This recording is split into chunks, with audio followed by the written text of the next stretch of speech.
ملګري مرته ورقربان کړي دي. چې کله د طریق په میدان کې ناکام شو هر بل استعمال کړله.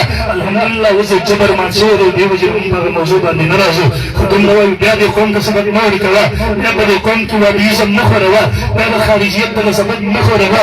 په کوم څیز چې عمر فاروق پابندي لګولې وه، تابعینو دور کې پابندي وه، وروسته دور کې فتنه راچوته شوه. هغه د خوارجو فتنې ظهور په دې وخت کې وشولو. په دغه وخت کې نوجوانانو شهادتونه ورکړله، قربانۍ یې ورکړلې. الحمدلله د هغوی جبر مات شوی دی.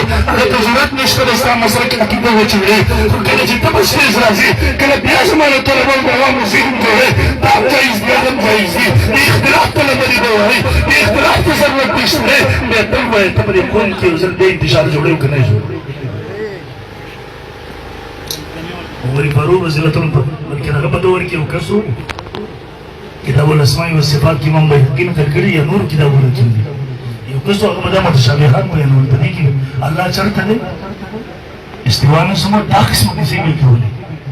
عمر فاروق راوستو، یو کوړه پسې راواغوستو، بله سر سره یې ووهو، د سر نه وینې روانې شوې. هغه ته ویل بس دی امیر پوه شوم. بیا دا جلاوطن هم کړو، تعزیرا د علاقې نه یې وویستلو، اطلاع یې وکړله څوک به سره تعلق نه ساتي. عمر فاروق شهید شو، دنیا نه لاړو، فتنه را پورته شوله. ده ته یې ویله امیرالمؤمنین خو د دنیا نه لاړو، اوس هغه پروګرام کې در سره موږ هم ملګرتیا کوو، هغه تحریک کې در سره موږ هم پروګرام ملګرتیا کوو.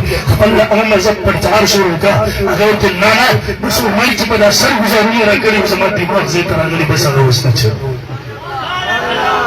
کاشکې اسلامي حکومت یو ځل به بیا دلته کوډې ورکړې ورنګلو افغانستان کې. هلته خو اسلامي حکومت دی ته ولې یېرېږي؟ موږ خو غواړو الله تعالی دې موږ هم اسلامي نظام راولي. امین ووایو. ملکي حالات څه دي تاسو؟ ملکي حالات دا دي یو غریب سړی خپلو بچو له زار ورکوي، وجني زموږ د حکمرانانو عیاشۍ نه ختمېږي. زموږ وزیر اعظم صاحب ویلي وو، ویل قوم ته به تکلیف نه ورکوم، زه به د خپلې جامې ورته خرڅوم. هغه شهباز شریف صاحب جامې خو خپلې خرڅې نه کړې، البته د قوم نه جامې ویستلې، خرڅې کړلې. اوس لندن کې ناست دی که نه دی ناست؟ والله یو تر بله ظالمان راځي مسلط کېږي. قصه روانه ده. وایي ملک بچ کوو، ملک په دې بچ کې د قوم وینې دي وس کې بس کې که نه ظالم. سهار چې یو سړی رکشې وباسي، شپږ 200 روپۍ به هغه د ورځې ځان ته ګټلي وي، د میاشت هغه 1200 روپۍ یې جوړېږي. هغه د بچو ګېډه نشي پاللی، تا پسې 30 هزار روپۍ تیل راوړي. اوس به دغه سړی نه مجبوره کېږي چې قتل وکړي، اوس به دغه سړی نه مجبوره کېږي چې ډاکټر وکړي، دغه سړی به اوس دې ته نه مجبوره کېږي چې د عزتونو سودا وکړي. اصل خبره ده ملک په دې مه بچ کوه، ملک په دغه عیاشۍ باندې بچ کړه چې دا کوم د حکمرانانو عیاشیانې دي. ته ورځه د ګاونډي ملک ته په 3 کاله وشو. زما سره مونږ څه وزیر اعظم څه وزیر داخلي، پرون وزیر داخله و، نن په جیل کې به څنګه خوله ډولې. پرون وزیر اعظم و د ملک، نن هغه وایي دلته ډېر معاش شریدن مچیچي ټول دا حالت دی. ته لاړ شه لږ افغانستان کې هغه وزیر داخله خلیفه سراج الدین صاحب وګوره، ته لږ مطالعه وکړه چې ټوله دنیا نه چا نه یېرېږي، چا چې ټوله دنیا ته شکست ورکړو. نن هم چې په ټوله دنیا په تور لیست کې به بلیک لیست کې به د دنیا سفرونه نه شي کولی. ته نن ورشه، هغه د هغه قوم بچی ځان ګڼي، د هغه خاورې بچی ځان ګڼي. هغوی د میډیا خلاف دریږي. بله وزیر غرمې یو تصویر چاپېستی و، مخې ته ورسره ملګري ورسره ناست و، دسترخوان کدو ورته پروت و، ماسته ورته پراته و، دغه خوراک ده.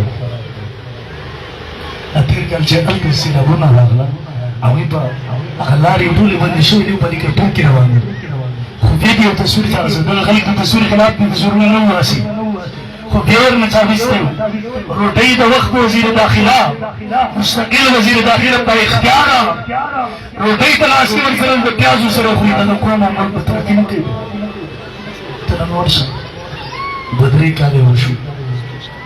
ما ورته دلته چې اوس یو هلک راغلی او ما ته کیسه کوله د تېرو ورځو کې، کوم څیز چې دلته به 1500 روپۍ دی، دا څیز هلته به 400 روپۍ دی. دې ژبې حساب امن دی هلته، دلته امن نشته که نه. تاسو ګورئ حافظ عبدالله صاحب حفظه الله، هغه باندې دماکه شوې ده. دا د علماو مینه څومره په بېدردۍ سره دلته بهېږي. So guri tapos lagi sila makawali mas lunde. Alta amang mong nasihat. Alta nang gayon istri ng tagal ngayon. Alta